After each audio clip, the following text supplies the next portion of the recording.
Եկեք հասկանանք, որ հիվանդին հիվանդանոց բերում է առաջին հերթին ցավը ու որոշակի ֆունկցիայի խանգարումները, որտեղ հիվանդները շատ դեպքերում ունենալով խնդիրներ, եթե չեն ունենում ցավ, չեն դիմում բժշկի։ Երբ որ հիվանդի մոտ առկա է ցավ, հիվանդը դիմում է բժշկի եւ այդ ժամանակ արդեն կատարվում է առաջնային զննում։ Լսելով հիվանդի գանգատները, մենք կարողանում ենք հասկանալ հետագա հետազոտությունների պլանը։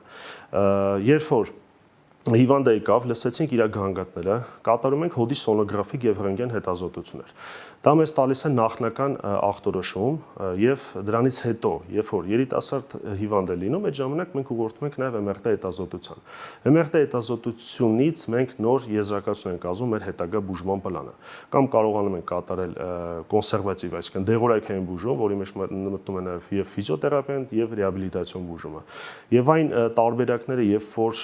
մենք չենք ստանում այն արդյունքը, ինչ որ հիվանդը սպասում է մեզնից, այդ ժամանակ արդեն առաջարկում է վիրահատական բուժում։